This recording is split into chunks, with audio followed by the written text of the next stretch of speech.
Bienvenue sur Flippantes Histoires, la chaîne qui vous plonge dans les mystères les plus troublants de notre monde, où chaque récit authentique vous fera questionner la frontière entre réalité et surnaturel.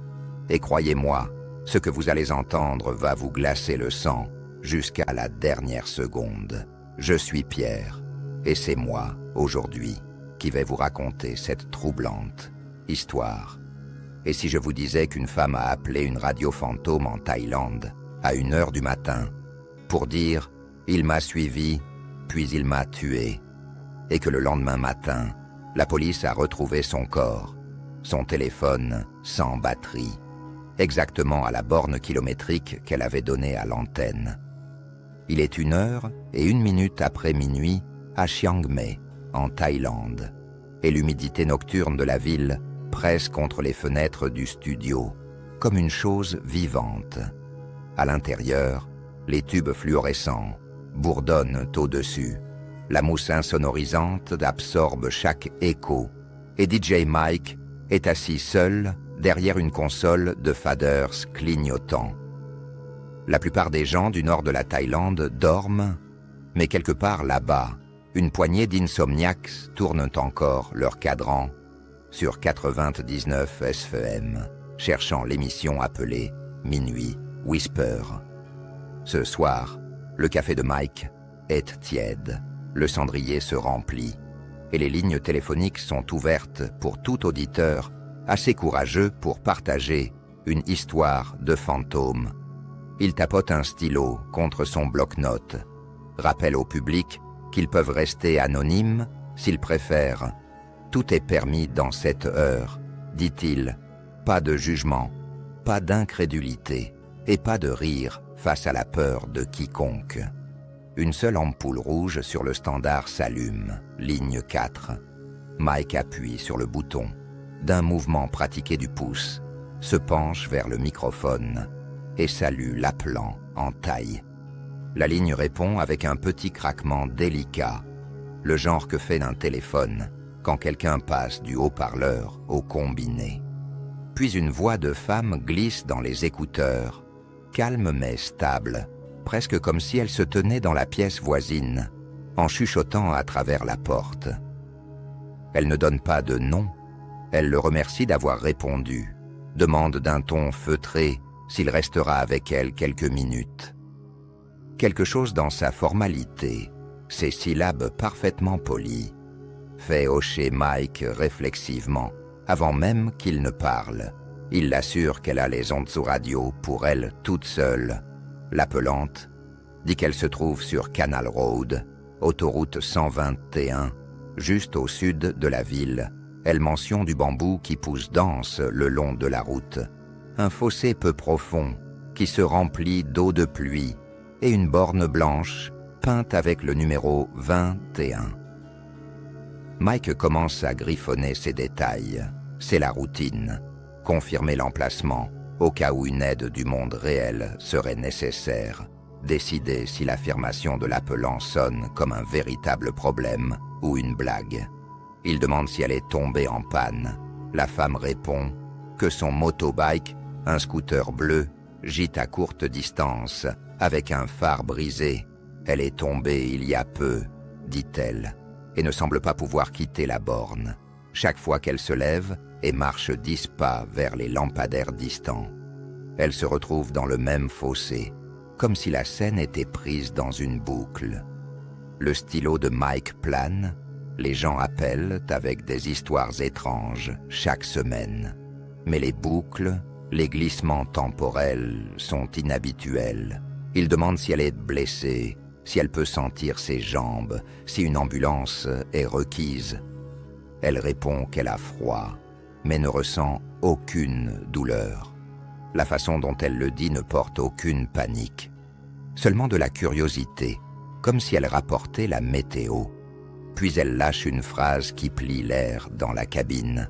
« Je pense que quelque chose m'a suivi, puis il m'a tué. » La phrase est livrée dans un parfait monotone, pas de tremblement, pas de pause théâtrale, juste un énoncé de fait.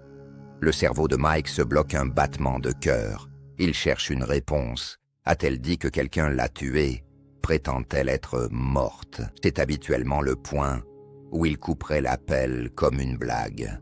Pourtant, sa voix résonne d'une sincérité non forcée qui s'accroche profondément. Mike avale et demande ce qui l'a suivi. La femme dit qu'elle a quitté son étal du marché nocturne après la fermeture, quelque part vers 18 heures, portant un coupe-vent rouge emprunté à sa mère. Le brouillard s'est rapidement abattu sur la route. Une voiture avec des plaques d'immatriculation, couverte de boue, a commencé à la suivre. Les phares remplissaient ses rétroviseurs, trop brillants pour regarder. Le conducteur a fait clignoter ses phares 3 fois, allumé, éteint, allumé, puis a poussé son rétroviseur par derrière. Son scooter a vacillé, le pneu a attrapé le gravier, elle a glissé dans le fossé. Elle se souvient avoir entendu sa visière se fissurer contre une roche, se souvient du goût de la poussière dans sa bouche.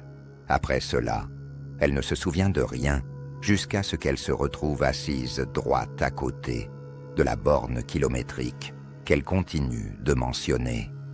Si vous appréciez ce genre d'histoires authentiques et troublantes, si vous voulez découvrir les mystères les plus sombres de notre monde, alors c'est le moment parfait pour rejoindre notre communauté de passionnés du paranormal. Abonnez-vous à Flippantes Histoires et surtout, activez cette petite cloche de notification parce que chaque abonnement, chaque notification activée donne une force incroyable à notre chaîne pour continuer à vous apporter ces récits extraordinaires qui défient la logique. Et croyez-moi, vous ne voulez pas manquer ce qui arrive dans la suite de cette histoire. Elle a essayé de se lever, dit-elle à Mike, mais chaque effort la remet au même endroit, comme un disque rayé qui saute en arrière. Des voitures passent sans ralentir. À un moment, elle prétend qu'un pick-up s'est arrêté, un peu plus loin sur l'accotement, ses feux de freinage luisant à travers le brouillard. Elle a fait signe, la lampe torche du conducteur a balayé sur elle. Pourtant, le faisceau ne s'est jamais arrêté. C'était comme si la lumière passait directement à travers et peignait le bambou derrière elle. Le camion est reparti, ses feux arrière rétrécissant dans la brume. Mike appuie sur le bouton « Tout », coupant son micro pour que le public n'entende que le silence. Il se penche vers la vitre, chuchote à sa productrice Tara d'appeler le secours routier et de relayer l'emplacement. Tara hoche la tête, les doigts volants sur le téléphone, pendant que Mike remet son microphone en direct. Il demande le nom de la plante pour que les secours puissent l'identifier. La femme hésite pour la première fois. Elle dit qu'elle ne peut pas se rappeler clairement son nom de famille. Cela semble distant, comme un rêve d'enfance. Mike sent que révéler trop pourrait la faire raccrocher. Alors il lui dit qu'un nom n'est pas nécessaire. Elle le remercie. Mike demande si elle entend autre chose que des voitures. Elle répond que toutes les quelques minutes, une cloche sonne au loin. Un coup métallique profond qui semble dériver plus près à chaque sonnerie. Mike, portant des écouteurs de studio, réalise qu'il l'entend aussi, faible mais indubitable, même si cela ne devrait pas être présent sur une ligne téléphonique. Tara lève les yeux, perplexe. Elle n'entend rien à travers les haut-parleurs moniteurs. Mike se demande si un audioparasite saigne dans son circuit d'écouteurs. Pourtant, la cloche résonne encore, cette fois assez fort pour que les 2 stagiaires, au fond de la cabine, se tournent, confus. L'appelante dit que l'approche de la cloche l'inquiète plus que le froid.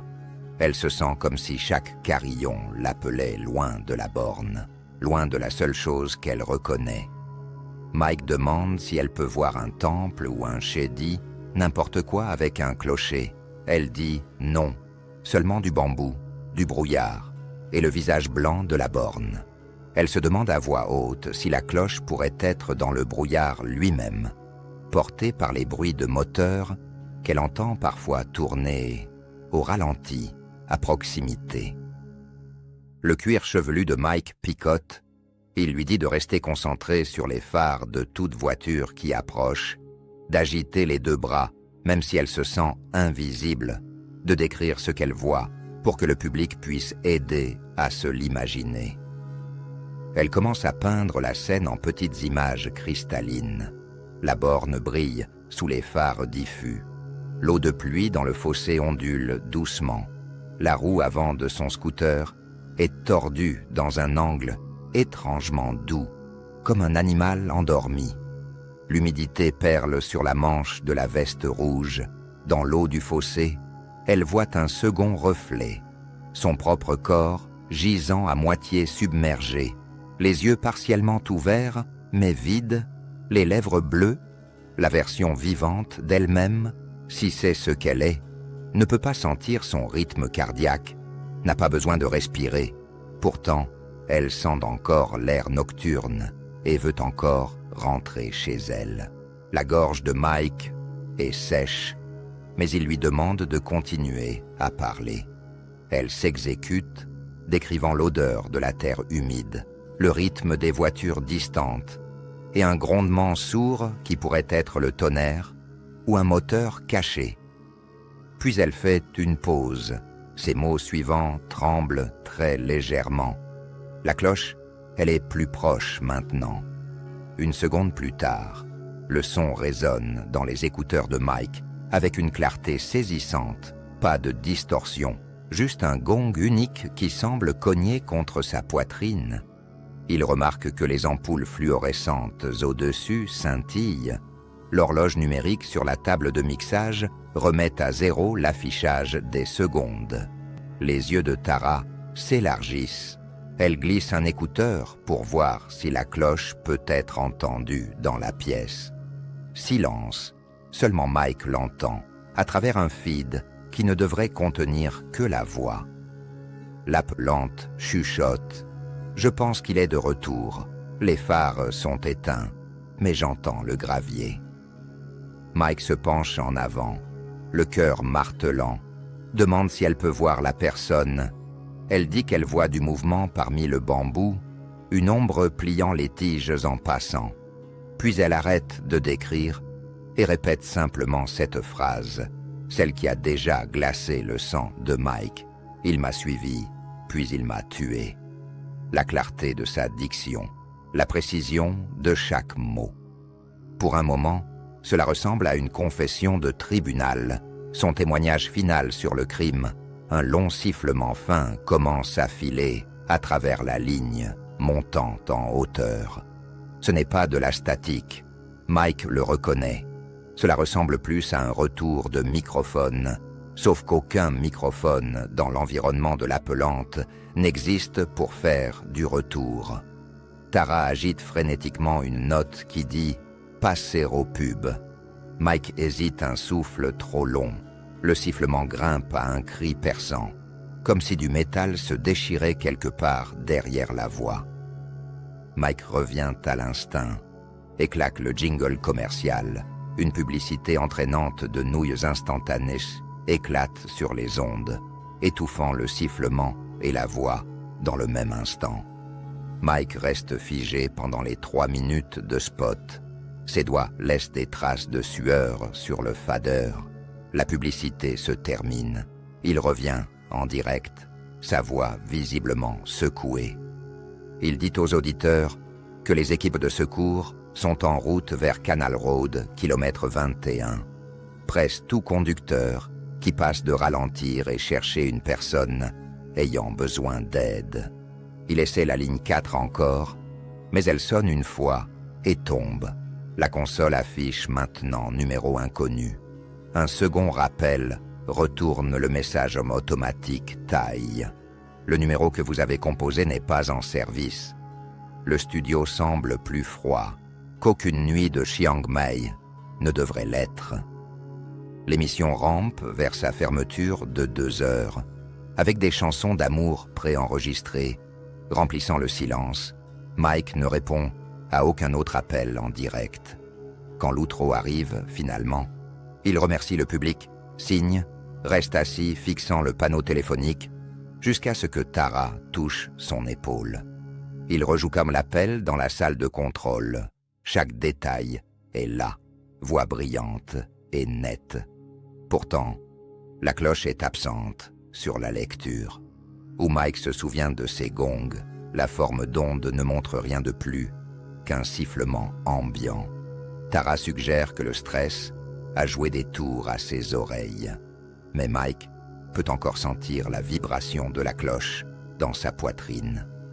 Le lendemain matin, à 7h02, la police routière reçoit un rapport d'un fermier qui passait. Un scooter bleu est visible dans un fossé de bambou à côté de la borne, marqué 21. Les officiers arrivent pour trouver le scooter exactement comme décrit, phare brisé, roue avant pliée, clé encore dans le contact.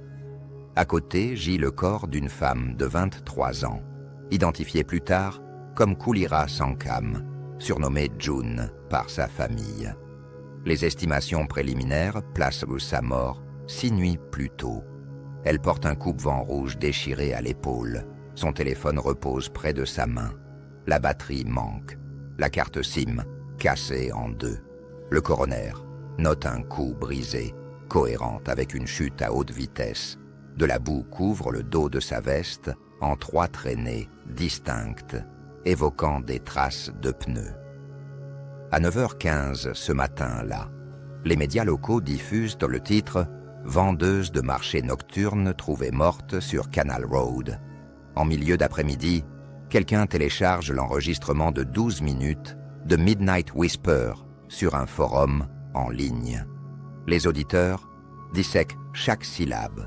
Ils figent l'audio quand l'appelante mentionne d'abord les phares, amplifient le sifflement qui précède la coupure pub, cherchant de la parole cachée. Certains jurent pouvoir détecter 3 faibles coups de cloche à la minute 8 et encore à la minute 10, même si la forme d'onde ne montre aucun ton au-dessus du plancher de bruit. D'autres remarquent que l'horloge du studio en arrière-plan remet à zéro ses secondes sur le feed direct, mais pas dans le téléchargement, comme si 2 réalités se chevauchaient. Dans les 24 heures, l'histoire se répand au-delà de Chiang Mai. Les fils de commentaires se multiplient, chacun répétant la même ligne. « Il m'a suivi, puis il m'a tué ». Les chauffeurs de taxi commencent à dire aux passagers de klaxonner 2 fois en passant la borne 21 après la tombée de la nuit. Pour éloigner toute présence persistante, un sanctuaire routier apparaît au fossé, 2 bâtons d'encens, une guirlande de jasmin et le coupe-vent rouge soigneusement plié au sommet d'un poteau de bambou. Le sanctuaire est réapprovisionné chaque semaine par des mains anonymes. Les ingénieurs télécoms examinent les journaux du studio. L'appel entrant de la ligne 4 est enregistré à 22h07, durée 11 minutes 12 secondes. Idée appelant vide, les ingénieurs insistent qu'aucun appel ne peut durer si longtemps depuis un téléphone sans carte SIM active. Ils blâment une erreur de commutation, pourtant ne peuvent pas la reproduire. DJ Mike est transféré à un créneau de musique pop de jour dans le mois. Il ne sent plus les appels non filtrés. La productrice Tara garde l'heure fantôme vivante avec des emails présélectionnés, plus de lignes ouvertes. Les gens débattent de l'incident pendant des années. Certains l'appellent la blague la plus sophistiquée de l'histoire de la radio thaï, mise en scène par quelqu'un avec un comédien vocal et un script de timing. D'autres insistent que la femme a utilisé le reste de l'énergie de sa vie pour passer un appel impossible, cherchant l'absolution pour une veste empruntée. Et puis, il y a la cloche. Qu'est-ce que le clocher automatique du Wat Phra That Doi Suthep sonne exactement à 1h, 1h06 et 1h02 chaque nuit. Un motif fixé il y a des décennies. Ces horodatages reflètent les moments où DJ Mike prétend avoir entendu le son, mais sur la bande archivée, la cloche n'existe que dans sa mémoire, et peut-être dans le silence qui s'installe chaque fois que quelqu'un joue l'enregistrement après minuit. Nous ne saurons peut-être jamais si une âme agitée a tendu la main, à travers des circuits aux morts, pour partager sa boucle finale, ou si la malice humaine a créé la parfaite légende urbaine. Ce qui persiste, c'est la voix, polie et mesurée, livrant une seule phrase inoubliable qui dérive encore dans la nuit humide taille. Il m'a suivi, puis il m'a tué. La borne demeure, le bambou se penche encore sur le fossé. Les conducteurs klaxonnent encore 2 fois. Et quelque part dans le brouillard, si vous écoutez avec votre moteur éteint et votre propre battement de cœur fort dans vos oreilles, vous pourriez imaginer le faible coup d'une cloche distante se rapprochant à chaque souffle. Les enquêteurs ont tenté de retrouver la famille de Koulira. Sa mère confirme qu'elle avait emprunté le coupe-vent rouge ce soir-là, qu'elle tenait un étal de fruits au marché nocturne de Chiang Mai, qu'elle fermait toujours vers 18 heures. Les collègues du marché se souviennent qu'elle semblait nerveuse les derniers jours, qu'elle avait mentionné une voiture qui la suivait, mais personne n'avait pris cela au sérieux. La voiture boueuse n'a jamais été retrouvée. Aucun témoin n'a vu l'accident. Le tronçon de route, près de la borne, 21, est notoirement mal éclairé, entouré de bambouseraies denses. L'autopsie révèle que Koulira était morte instantanément, l'impact ayant brisé sa nuque, mais les médecins légistes sont perplexes par l'état de conservation du corps. Malgré 6 nuits d'exposition aux éléments, la décomposition était anormalement lente, comme si le temps avait ralenti autour d'elle. La température corporelle, au moment de la découverte, était anormalement basse, même pour un cadavre. Les traces de pneus sur sa veste correspondent à un véhicule lourd, probablement un pick-up ou un camion, mais l'angle des marques suggère que le véhicule l'a heurtée alors qu'elle était déjà au sol. Certains enquêteurs pensent que le conducteur a fait marche arrière pour s'assurer qu'elle était morte, puis a fui la scène.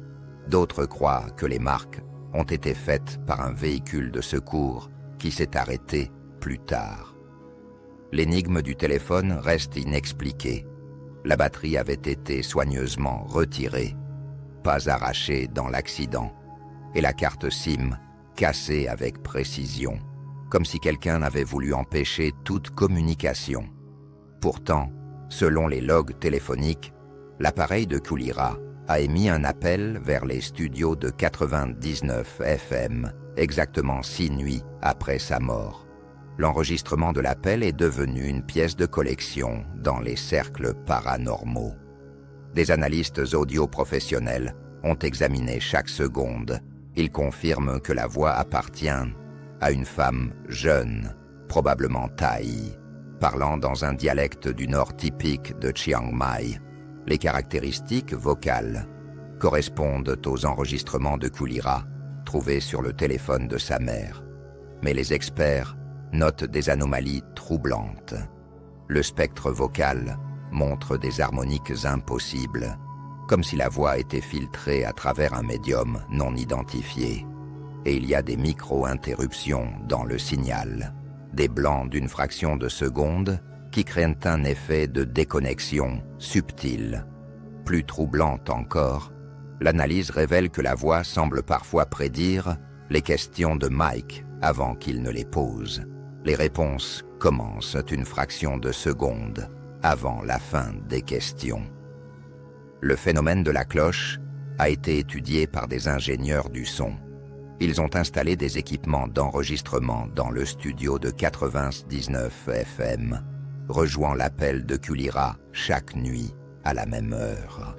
Certaines nuits, les instruments captent effectivement un son de cloche, mais seulement sur certaines fréquences, et uniquement quand l'enregistrement original est diffusé, jamais quand ils rejouent leur propre copie. Les moines du Wat Phra Tadoi Suthep ont été interrogés sur leur clocher automatique. Ils confirment que le système sonne aux heures programmées, mais ils admettent que parfois, la cloche se déclenche spontanément. Ces sonneries non programmées ont toujours lieu entre 1 heure et 2 heures, généralement les nuits brumeuses, et elles semblent répondre à quelque chose, comme si elles guidaient une âme perdue. Le sanctuaire routier, près de la borne 21, est devenu un lieu de pèlerinage. Des gens viennent de tout le pays pour laisser des offrandes et écouter d'éventuels échos surnaturels. Certains visiteurs rapportent avoir entendu des fragments de conversation, une voix féminine répétant « Il m'a suivi », d'autres voient des lumières étranges dans le bambou, des phares qui approchent mais ne passent jamais. Les autorités locales ont essayé de supprimer le sanctuaire plusieurs fois, mais il réapparaît toujours, maintenu par une communauté invisible de croyants qui considèrent Kulira comme une martyre. Des médiums prétendent avoir contacté son esprit. Ils disent qu'elle est piégée dans une boucle temporelle, revivant sans cesse ses derniers moments, incapable de passer à autre chose jusqu'à ce que son meurtrier soit trouvé. Mais la police a officiellement classé l'affaire comme un accident de la route avec délit de fuite. Aucun suspect n'a jamais été arrêté. L'identité du conducteur de la voiture boueuse reste un mystère. Des théories conspirationnistes suggèrent que Kulira avait découvert quelque chose qu'elle n'aurait pas dû savoir, que sa mort était un meurtre déguisé en accident et que l'appel radio était sa tentative désespérée de révéler la vérité. D'autres pensent que l'incident est lié à des pratiques occultes, que quelqu'un a invoqué l'esprit de Kulira pour qu'elle témoigne de son propre meurtre, utilisant la radio comme un médium entre les mondes. La technologie moderne a apporté de nouveaux éléments à l'enquête. Des applications de reconnaissance vocale ont confirmé que la voix de l'appel correspond à 97% à celle de Kulira, mais les 3% de différence sont inexpliqués. Des détectives privés continuent d'enquêter sur l'affaire. Ils ont découvert que plusieurs femmes avaient été suivies par une mystérieuse voiture boueuse dans les semaines précédant la mort de Kulira, mais aucune n'avait porté plainte. Le marché nocturne, où travaillait Kulira, a installé un système de sécurité après l'incident. Mais les caméras capturent parfois des anomalies étranges, des ombres qui se déplacent sans corps, des silhouettes qui disparaissent entre les images. Les collègues de Kulira évitent maintenant de parler d'elle. Ils prétendent qu'elle continue de hanter leur lieu de travail, que son fantôme arrange les fruits sur son ancien étal, que sa voix peut être entendue appelant les clients. La borne 21 reste un symbole de mystère, un point de connexion entre notre monde et l'au-delà, où une jeune femme continue de demander justice depuis l'autre côté. Peut-être que Kulira reviendra-t-elle un jour, peut-être que sa voix résonnera encore dans les ondes, répétant sa terrible vérité jusqu'à ce que quelqu'un l'écoute vraiment et agisse. En attendant, les conducteurs continuent de klaxonner 2 fois en passant la borne 21. Les moines continuent de prier pour son âme. Et quelque part dans le brouillard nocturne de Chiang Mai, l'écho de sa voix persiste, portant un message que nous ne devons jamais oublier.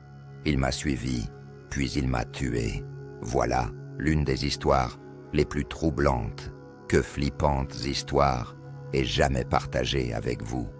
Une histoire qui nous rappelle que la réalité dépasse parfois la fiction la plus sombre. Si ce récit vous a donné des frissons, si vous voulez découvrir d'autres mystères authentiques qui défirment la logique, alors vous savez ce qu'il vous reste à faire.